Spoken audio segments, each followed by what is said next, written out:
Triple H takes a shot at AEW in the Cody Rhodes documentary. Plus, Roman Reigns could be missing Survivor Series.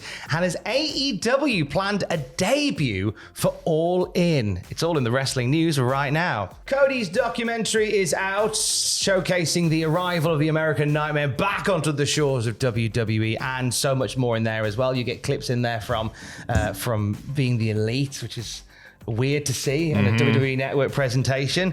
But one part that's got a lot of people talking is a comment by Triple H. Yeah, so Cody's talking about his jump to WWE, saying, the byproduct of me leaving AEW is to go after the biggest and first dream I ever had in my life. And then it cuts to Triple H, who says, it's taking that gamble again and saying, I didn't grow up dreaming of being the champion or the face of a secondary promotion. So it's wound people right up. It's got everybody talking because he's called them a secondary promotion. And he knows what he's doing. He totally knows what he's doing, right? He knew the reaction that he's going to get here. What I'd say about it is, like, first of all, he's not wrong. Under practically every metric, they are the secondary promotion. But whoa. But wait, what's wrong with that, right? No, right? It's Hater. It's not that is the story that's being told with Cody on television.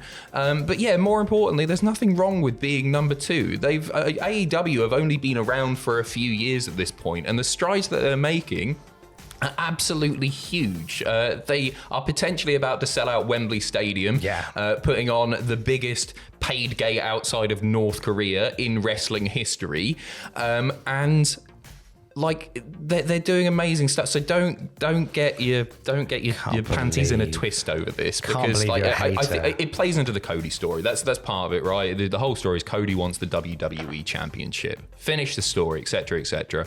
So it's sort of, I don't want to say in kayfabe, but it plays into WWE programming. I think people are getting really upset by Triple H saying something which is, fundamentally true, but again, it's not a big deal.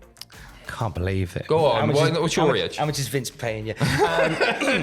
No, there's honestly, the whole story, Cody's story is his dad holding up that WWF title and saying it's the belt that he should have won and had it taken off him, so I'm going to...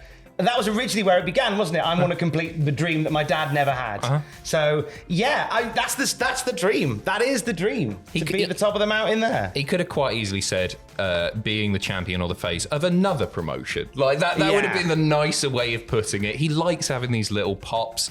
And to be honest, people latch onto this stuff, and it's fun to... People get really upset about tribalism all the time, and it's made wrestling fandom quite toxic in a lot of ways, quite exhausting to be a part of in a lot of ways. But I get why people do it, because like if you follow football, right, it's really fun to support your team and slag off the others. And you could say the same about wrestling. If there's nothing wrong with being a WWE fanboy, an AEW fanboy, there is something wrong with unnecessarily, I guess, slagging off the competition or being unfair, not saying what you actually see. But I get why people like latch onto one promotion, because it's fun. It is fun. And like, you know what? For many years, I compared watching WWE to being a football fan. In the sense, you have those weeks where Monday Night Raw is awful. And you go, it's a terrible show, boring. They're pushing the wrong people. It's a nightmare to watch. Oh, see you next week. So there is an element of that. So I get why that is still very much the case now. You know, I'm not a massive fan of tribalism, and if you disagree, I'll fight you. Whereas I am, clearly. And now, other notes about the Cody documentary were made from Fightful. They say that there was loads of other interviews that went unaired. There may be footage. It might be the footage that the company is sitting on for future productions, possibly. For, that big documentary on the day that WWE buys AEW. Now, the WWF title that you see in that documentary, it belongs to Dan Lambert, who, America's Top Team, Impact Wrestling, many other things. He has a massive collection of old school wrestling belts. We saw him in AEW as well, of course. He has a massive collection of old belts and stuff. So I love the fact that It was they the real deal, not a replica. Yeah, proper one. Cody Rhodes is hoping for a second documentary and said that some of the people filming were questioning whether or not it was actually wrapped after WrestleMania. And he says if WWE doesn't make one, he'll just make his own. Not allowed to contractually, but sure. Why not? Have a go. Yeah, I get it. It would be really daft of them not to be producing a documentary practically every week on TV, and certainly at the pay-per-views, showing Cody's journey to finishing the story and getting the WWE title. And I'm sure they're doing that already. I think he's saying that knowing that they're making one already, right? Yes, exactly. He can't just do it. He can't do a wrestling with shadows, can he? He can't be Brett. They don't allow that sort of stuff anymore. Go backstage and punch Triple H in the face. I'll do it myself with blackjack and hookers. It's going to be the best documentary going. No, of course they're making one. He's doing it on his own. He also said about getting. He slimmed up. He wasn't happy with the graphic that was on the thing. Right, so he got under 200 pounds before the Royal Rumble because he was working out so vigorously, and then he joked that he wasn't happy with the graphic that was used for the documentary. Because it was actually while he was injured and in full don't care what I eat mode. I wish I looked like that. I don't care what I eat, which is always. It was at that time I had that passport photo, a bit of biscuit in the corner of my mouth. I'm like, livid with that now. If you zoom in, you can see a little bit of rich tea just on the side. Just eating biscuits where I had the photo taken. Let's move on to Survivor Series in November. We talk about writing the story. There's a whole page missing of the story at Survivor Series. A glaring omission from it in the Tribal Chief, possibly. Yeah, Roman Reigns not featured on the first official graphic promoting SummerSlams. Survivor Series is. Sorry. He's there. He'll be there. Don't worry about that. So yeah, he's there. You can see like Cody front and center. You got Seth up there, Rhea, Asuka. You have got Jay Uso. There's just one Uso, isn't there? Oh no, both of them are there. Sorry, it's a small picture. Yeah, both of the Usos are there. Bob, you can see it a lot clearer than I can. But I'm naming wrestlers at this point. So yeah, you're gonna see the Usos there. No Solo either, which is I guess interesting. This was the case. Keep in mind for Money in the Bank, wasn't it? He wasn't announced ahead of time. Until about a month before, because Drew wasn't scheduled to be there, so they put Roman on it. That's true. Was the deal. But also remember last year, Roman Reigns was front and center of the Survivor Series posters because it was War Games. Made sense. I don't know. He might get added, but obviously he doesn't work a full-time schedule anymore. So it's one of the big four. Big five, if you want to go. Well, a big one happening in September. WWE announcing yesterday that they are returning to India. The WWE Superstar Spectacle is taking place in Hyderabad. Tickets available on Friday from 12 Indian Standard Time.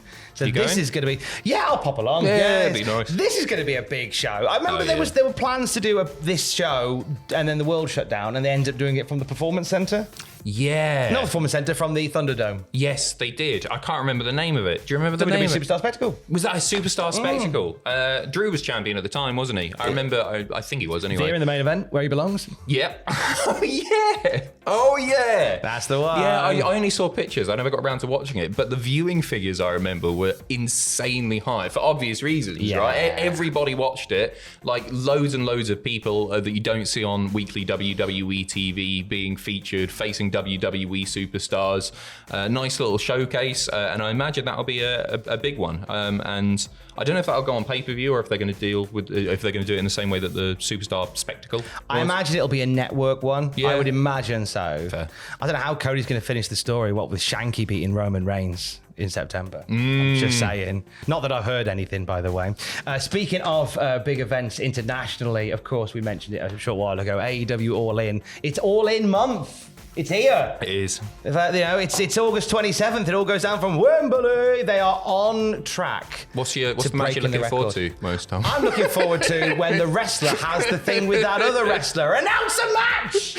We talked about this a bit yesterday. Jesus. We've got a bit more on the pay-per-view, the method of watching. So WrestleNomics confirmed with DirecTV and In Demand that All In will be offered as pay-per-view. We knew that as of yesterday. They know that In Demand, one of the main pay-per-view providers in America, has confirmed the US price $49.99, which is the same as other AEW events, and a few more little tidbits here.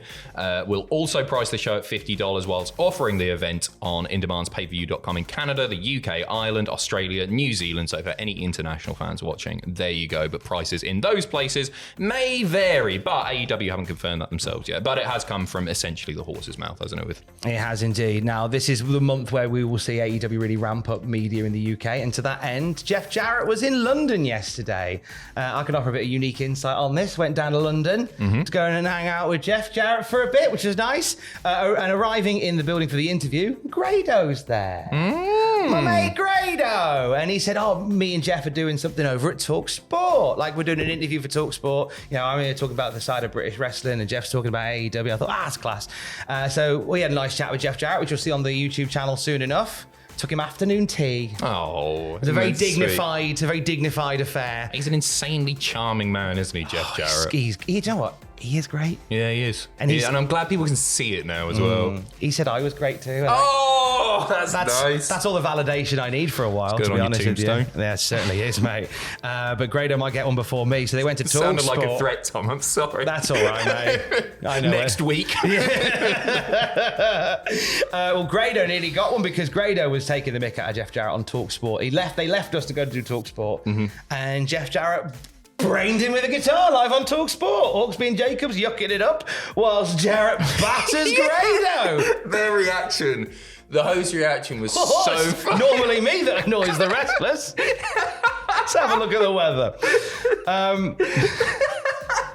It was so funny because you expect them to go, oh no, there's a situation, they do something, shut down, play a song. I don't know if they do that on Talk Sport.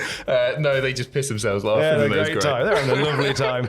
This leads to the belief that there is a strong possibility now, because Grado, even in the interview with Talk Sport, said, oh no, I don't wrestle anymore, my ring attires in the loft and all this stuff. I reckon we're getting Jarrett versus Grado at Wembley. It looks that way, doesn't it? And I ain't even mad.